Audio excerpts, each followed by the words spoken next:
Hello, welcome to this video on becoming a licensed counselor in Colorado, a step-by-step guide. I'm glad you're here. This is all about how to become a licensed professional counselor or LPC in the state of Colorado. Little bit about me. My name is Shannon Heers. Pronouns are she, her. I've been an LPC or licensed professional counselor in the state of Colorado since 2007. I also hold an additional license in Colorado, a clinical license. It's a CAS Certified Addiction Specialist. And I am an approved clinical supervisor, which is not a Colorado required or recognized certification, but rather a more national certification that just recognizes all of the training and experience I have doing clinical supervision. So I'm very happy to present this information to you today. I'm also the founder and owner of Firelight Supervision, and that's the website that you are on. So if you are watching this, take a look at all the services that we offer through Firelight Supervision. We offer a consultation for licensed therapists and clinicians, as well as clinical supervision for counselor associates in the state of Colorado. So what the first thing you need to know is DORA holds the license oversight in Colorado. DORA is a Department of Regulatory Agencies. And specifically, LPCs or licensed counselors are under the Division of Professions and Occupations. More specifically, they can be found under the healthcare professions programs.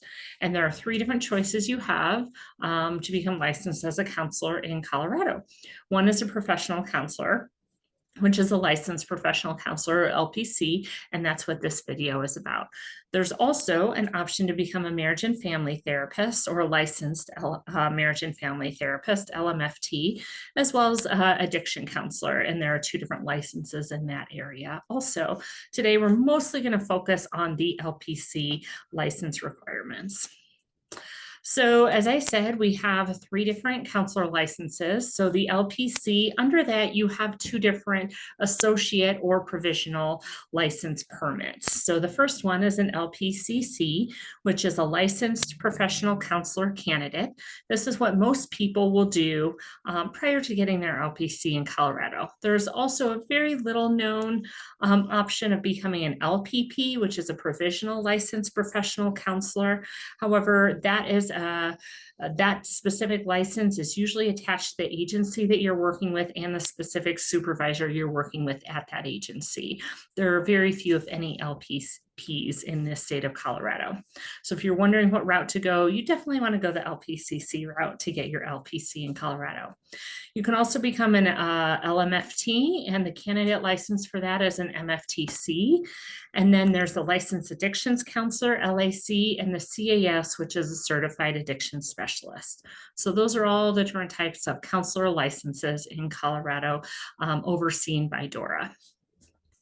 I also want to say, please note that licensing requirements and regulations can change over time and have changed. Colorado has had a lot of different changes over just the last 5 years and their licensing requirements for counselors. So if you want to make sure you're doing everything correct, please verify your information directly with DORA, either on their website or by communicating with them directly. This video is for informational purposes and is accurate as of today, 2005.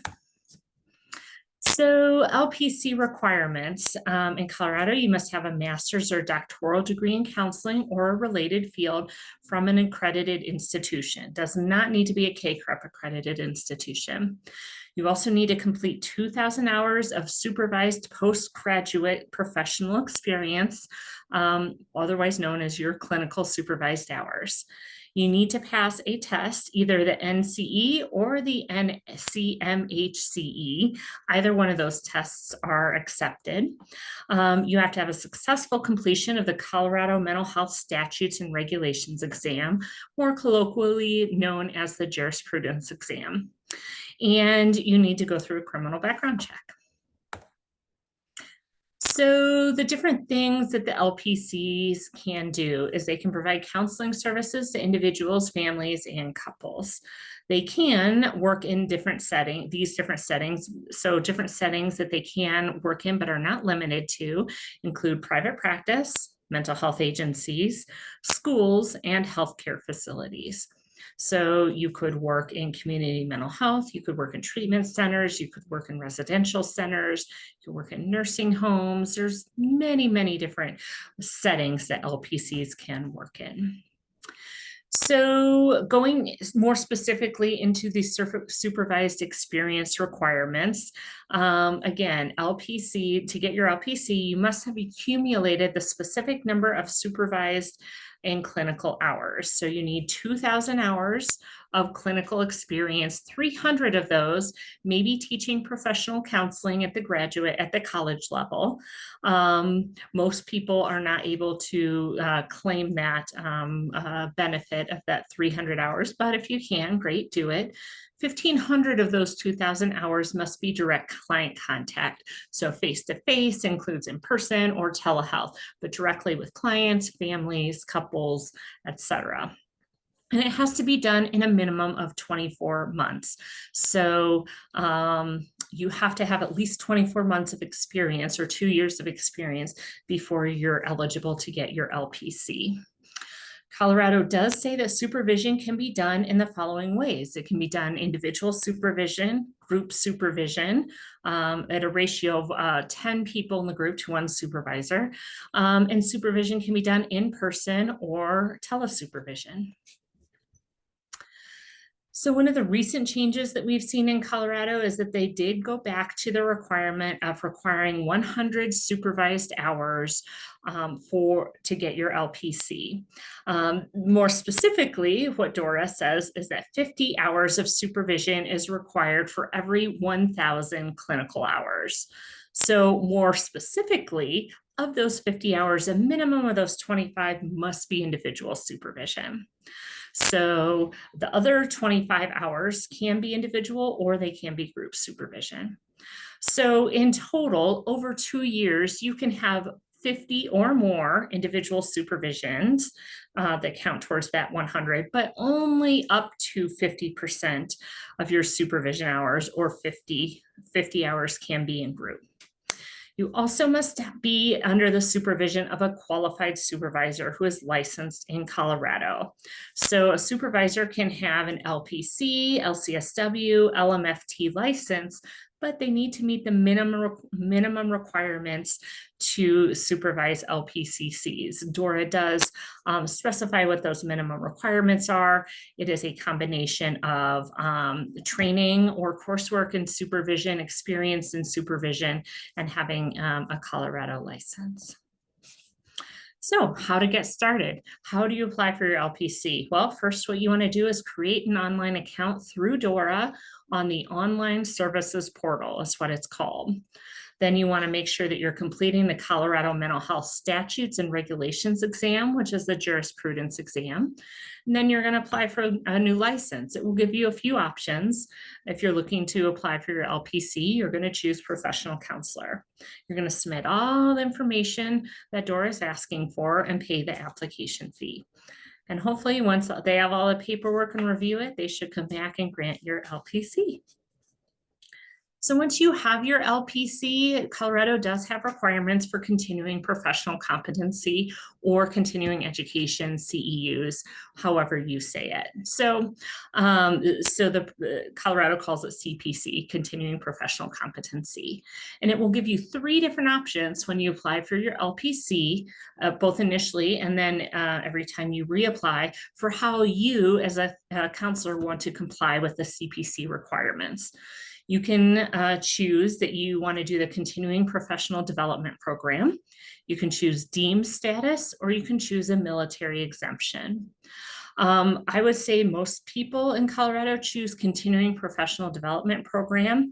You would only choose deemed status if you're working at an agency that you have in writing says that you can choose deemed status. It basically means that agency has made an agreement with the state of Colorado, with DORA, that they are providing so much training that that you don't have to, that their individual clinicians do not have to engage in additional professional development training.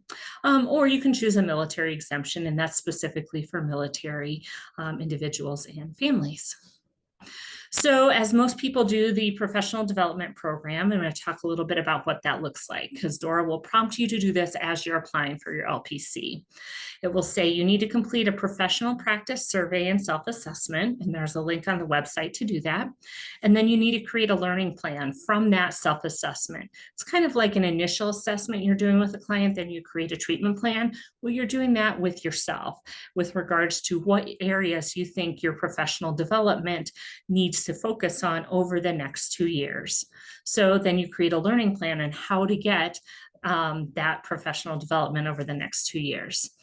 And the way you get that is you are going to accumulate 40 professional development hours, or PDH. That's like 40 hours of CEUs. And you can only have up to 20 hours in any one category or activity.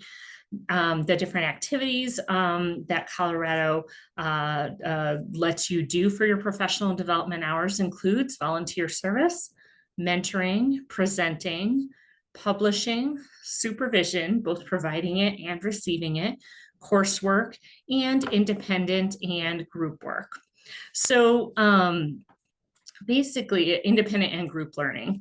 So basically Dora wants to make sure that you're not doing all 40 of your hours just in coursework, that you're mixing it up between these different activities.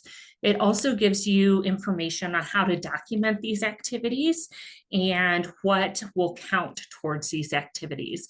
Colorado is very lenient and flexible in terms of what it counts as professional development hours, which is great. So as long as you're documenting it correctly, then you should be able to count it. You do not have to turn this in when you become licensed in the next 2 years.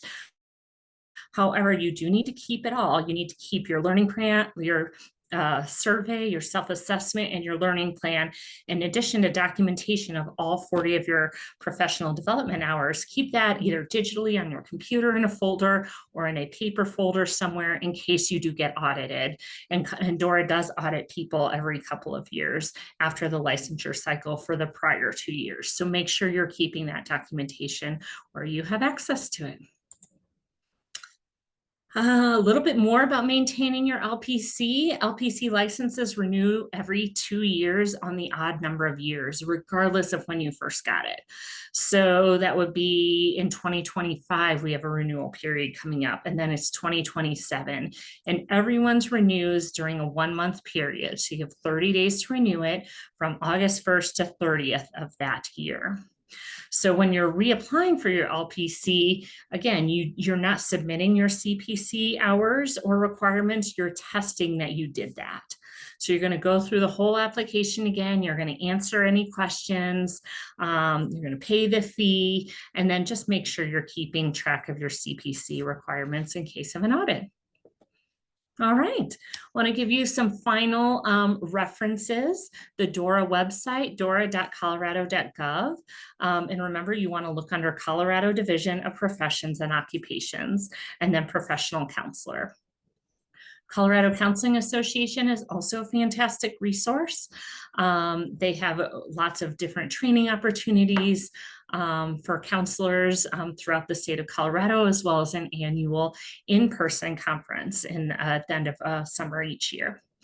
And then finally, if you want a copy of this slide deck or a resource, drop your email below. Just click on the button and we will get all of this information sent to you to your email address so you don't have to remember any of it. All right, thank you so much. If you are interested in learning more about Firelight Supervision, please reach out and contact us by email or check our website. We would love to hear from you.